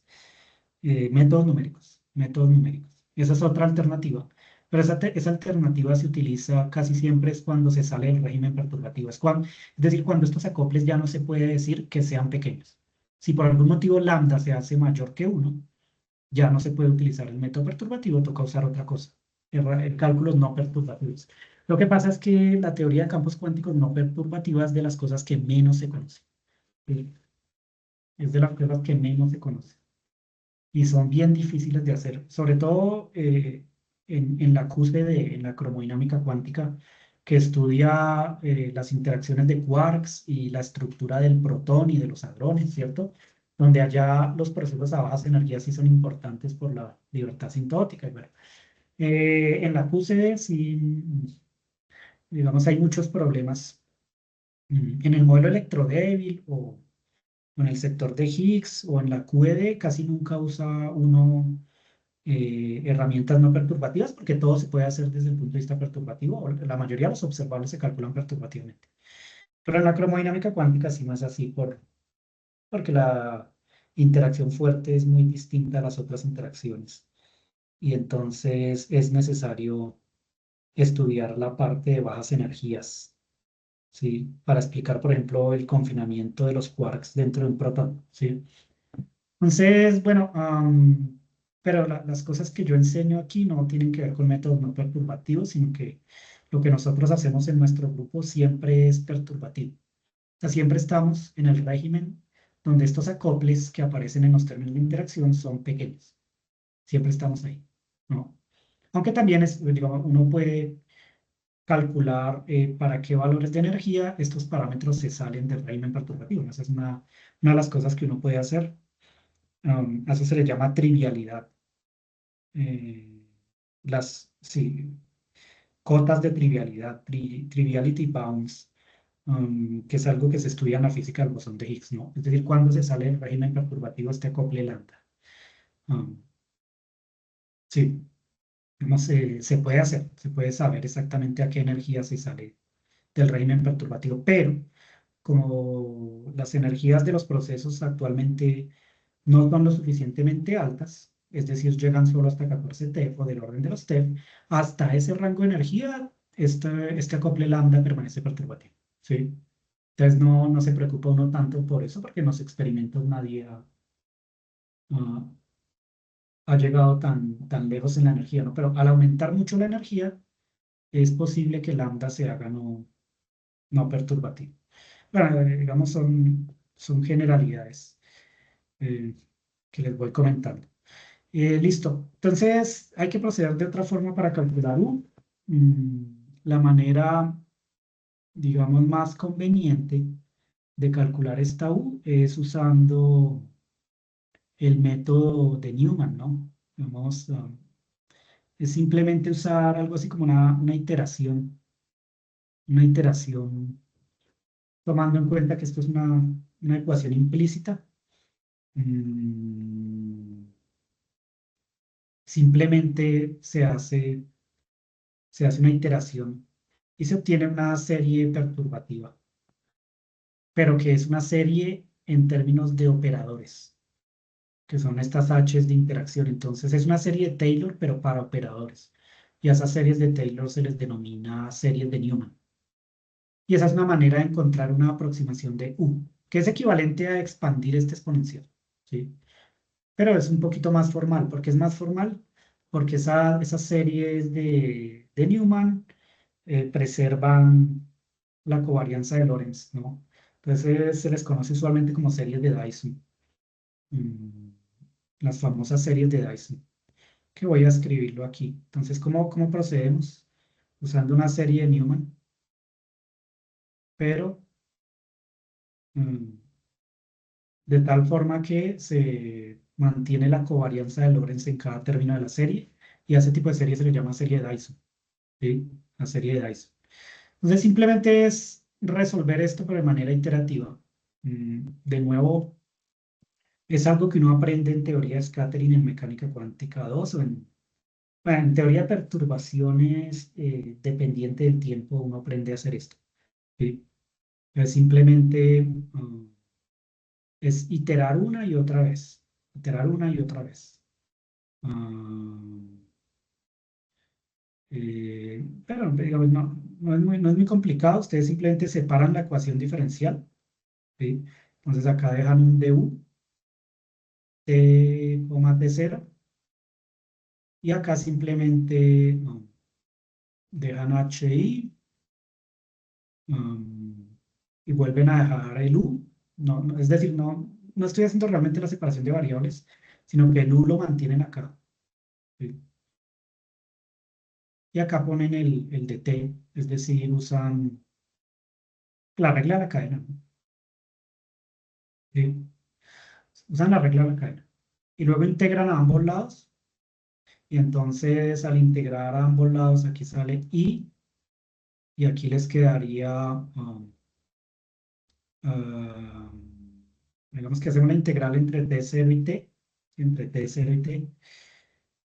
Mm, y entonces quedaría u de t0 menos u t0, bueno, que están integrando.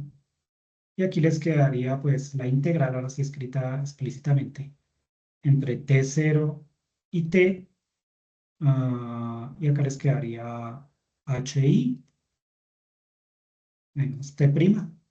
Vamos a llamar la variable de integración t' o llamémosla t1 para hacerlo un poquito más organizado. T1, ¿sí? Y entonces aquí quedaría u t1, t0, y acá quedaría dtu, así, ¿sí o no? Entonces, quedaría de esta forma. Mm, pero ustedes, digamos, pueden darse cuenta fácilmente cuánto vale esto que está aquí. Que esto que está aquí, esto que está aquí, vale 1, ¿sí? Si ustedes miran la forma explícita del operador U, es decir, simplemente cambian t por t0. ¿Dónde está? Aquí. Hacen t igual a t0, entonces t0 menos t0 da 0 y e a la 0 da 1 y acá lo mismo, ¿no?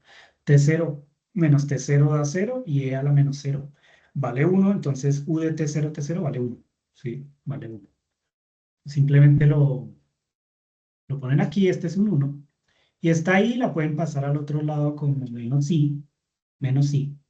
Y entonces en general, ¿cierto? ¿Qué se obtiene?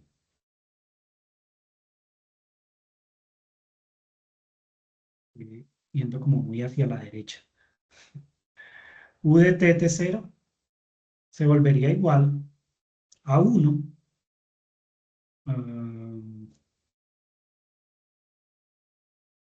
Sería así, 1, vamos a escribirlo así, más menos I, de que multiplique primero por I, ¿no? Y entonces queda el menos I acá.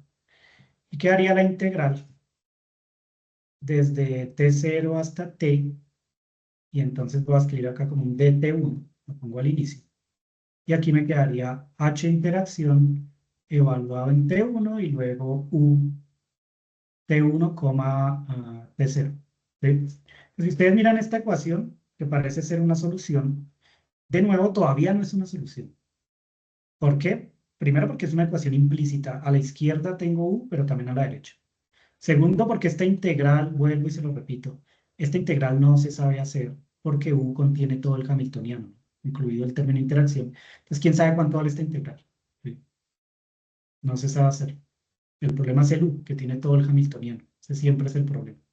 Y entonces lo que uno hace usualmente cuando tiene una ecuación implícita es usar una iteración para construir una serie de Newman.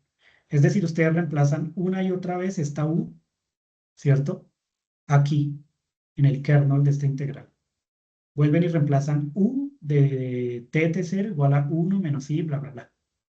Una y otra vez, como una iteración. Y entonces si lo reemplazan varias veces, es decir, ustedes hacen esto, obtienen la serie de Newman. Entonces la integral, de nuevo, de T0 a T, aquí ponen de T1, el hamiltoniano, T1, y acá vuelve y ponen la solución, ¿sí? 1 más menos I, y ahora la integral, ¿cierto? Esta integral que es muy fea. La integral, bueno, no quedó bien. Y entonces tendrían ahora que hacerla, miren bien, ¿no? Como acá viene un 1, entonces los límites de integración deberían ser desde T0 hasta T1, ¿sí o no? Desde T0 hasta T1. Desde T0 hasta T1. Y vuelve y queda, digamos, el hamiltoniano. Aquí quedaría un de T2 y otra vez quedaría el hamiltoniano interacción, pero evaluado en un T2. ¿Sí? La hoja estoy como escribiendo muy hacia la derecha, ¿no? Y esto volvería a estar multiplicado por, si lo hacen una y otra vez, ¿no? Por 1 más menos I, la integral ahora de T0 a T2, de T3, HT3, y volverían otra vez. Acá siempre va a salir la 1, solo que aquí ya quedaría la U de T3, T0. Pero volverían otra vez, morir, etcétera, ¿no? O sea, este es un proceso iterativo que hacen una y otra vez. Y entonces es posible reorganizar esta serie, ¿cierto? De la siguiente manera. Tratamos de organizar. Organicemos esta serie. Organicemos esto.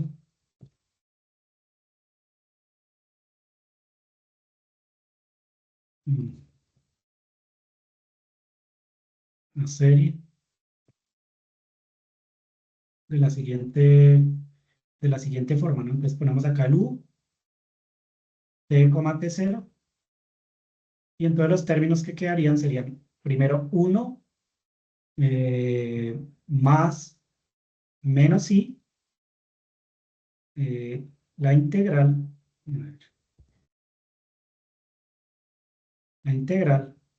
de T0 a T, de T1,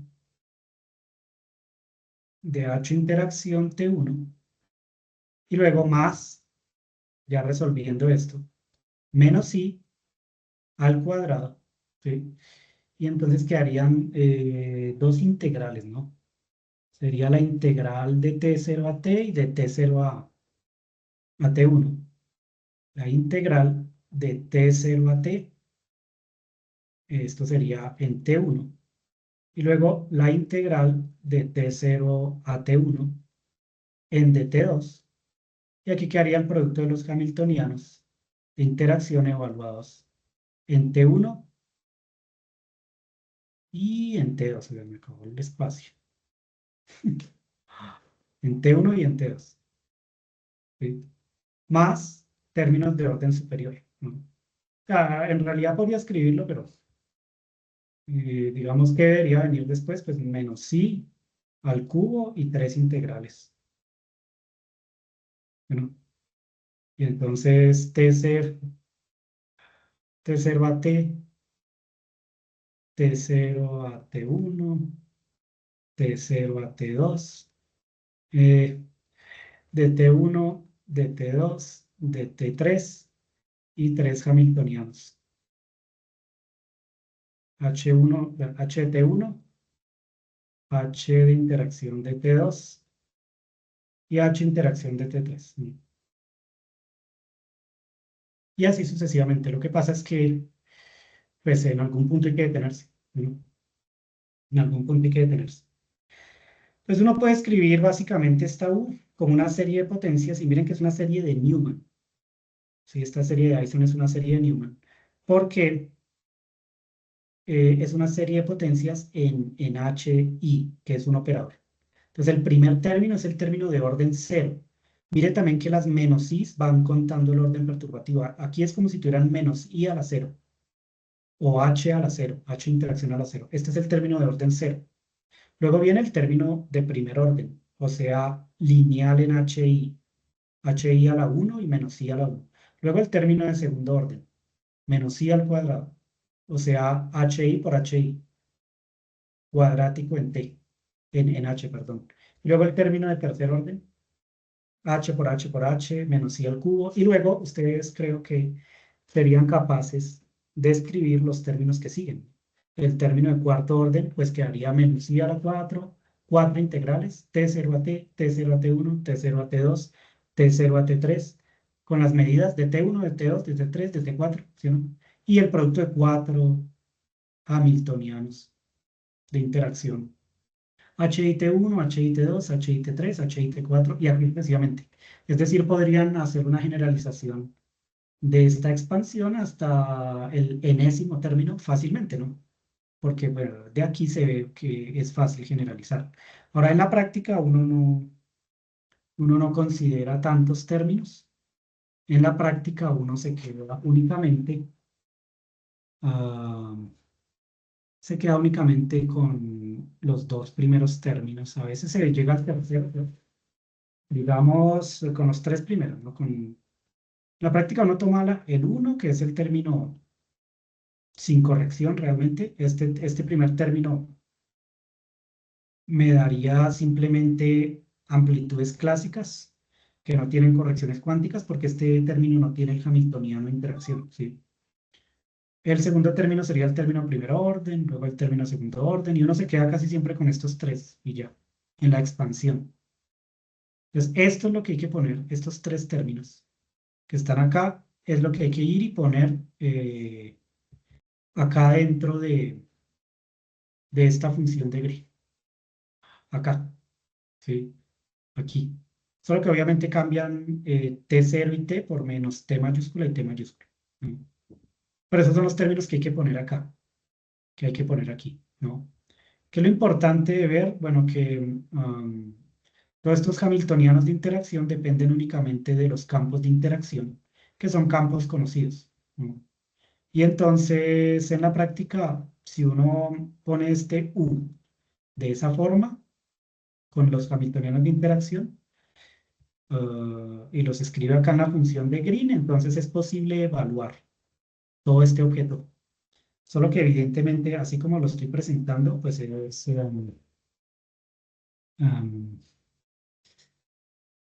un poquito engorroso.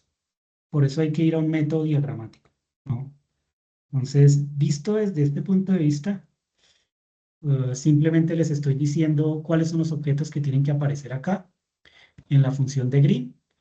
Sabemos qué es este phi, qué representación matemática tiene y cómo actúa sobre el bra y sobre el ket. Y ahora sabemos cómo es este u. ¿sí? Sabemos cómo es este U. Se puede escribir en términos de una serie de Newman, que depende únicamente de hamiltonianos de interacción en el cuadro de interacción. Es decir, este HI tiene contenido las interacciones, pero bueno, son campos en el cuadro de interacción que son conocidos. Entonces, este HI tiene, por ejemplo, lambda pi i a la 4. ¿Sí? Y entonces en la práctica uno tendría que poner todo esto, truncar la serie en alguna parte, usualmente se trunca, usualmente, digamos, la mayoría de los observables es suficiente con considerar solo el primer término. Pero de nuevo, eso depende de la precisión del experimento. Pero en la mayoría de observables uno solo toma este término. ¿Sí? Solo toma este término. Um, pero bueno, a veces hay que ir al segundo orden también y a veces hay que ir al tercero y eso complica mucho las cosas. Las complica demasiado. Pero el caso es que entonces uno tendría que poner toda esta formulita, truncarla en algún punto.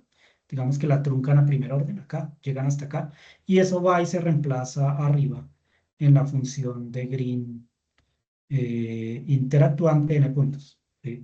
Y luego uno tiene que tratar de evaluar toda esta cosa, con eso reemplazado ahí. ¿Sí? Obviamente, ahorita no se ve muy claro realmente cómo evaluar ese objeto, pero para eso es el teorema de Wick y las cosas que vienen más adelante, ¿no? Hace falta algo por,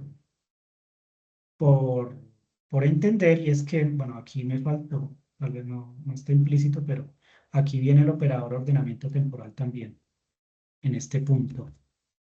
Yo no lo escribí, pero porque se asume que está ordenado temporalmente. Pero aquí viene el operador ordenamiento temporal. Esta t, bueno, no es esta misma t, ¿no? Esta t es un tiempo asintóticamente libre, o sea, un tiempo que tiende a infinito. De menos infinito a infinito. O sea, yo podría quitar este límite de acá y más bien escribir acá de menos infinito hasta infinito, de menos infinito hasta infinito. ¿Sí o no? Esta t, en cambio, es un operador. Entonces voy a ponerlo así. El operador ordenamiento temporal. Y entonces lo que hay que ver es que no solamente aparece U, sino que U aparece acompañado de este operador ordenamiento temporal. Entonces, además hay que ver qué pasa si yo aplico el operador ordenamiento temporal a esa U, ¿no? Pero creo que por hoy es suficiente con esto. Eso lo puedo bajar para el próximo seminario. Empiezo el próximo seminario, de hecho, redefiniendo esta U en términos del operador ordenamiento temporal y les explico un poquito, si no lo saben, qué es esta T. Y entonces, para terminar de escribir esta función de Green en términos de cosas que conocemos, ¿sí? Acá lo único que hace falta describir es qué es esta T y cómo aplica sobre U, o qué relación tiene con esta U, ¿no? Lo importante es que uno puede escribir esta U directamente en términos de productos de operadores que están ordenados temporalmente, entonces la T al final pues no hace nada, no se puede quitar. Pero si me pongo a explicar eso ahorita, se me va otra media hora. Entonces vamos a dejar hoy aquí este seminario. ¿Listo? Yo sé que está un poquito técnico, pero no son cosas sencillas de entender. Pero dejemos aquí Profe, hoy. ahí en esa Sí. serie de Newman es donde tú comentabas de que se llegó al electrón hasta el quinto orden, ¿no? Ahí como que se... Ujú. Sí. Después todo esto toca mostrar cómo se convierte en loops, ¿cierto? ¿Qué tiene que Hmm, ver con los loops? claro. Porque los loops son una reorganización de esta serie, de la Hmm. serie de Dyson, ¿sí? Una reorganización más eficiente. Pero pues bueno, hay que seguir, digamos, la próxima vez seguimos discutiendo esta función de Green. Miramos qué es ese operador de ordenamiento temporal y entonces hablamos un poquito de las contracciones de Vic. ¿Listo? Bueno, yo creo que por hoy es suficiente. No sé si tienen alguna preguntita, ah, pero por lo menos vamos pausando aquí el video para que no quede tan pesado. Sí, ¿Listo? pero disculpe una pregunta. Espera un momentico.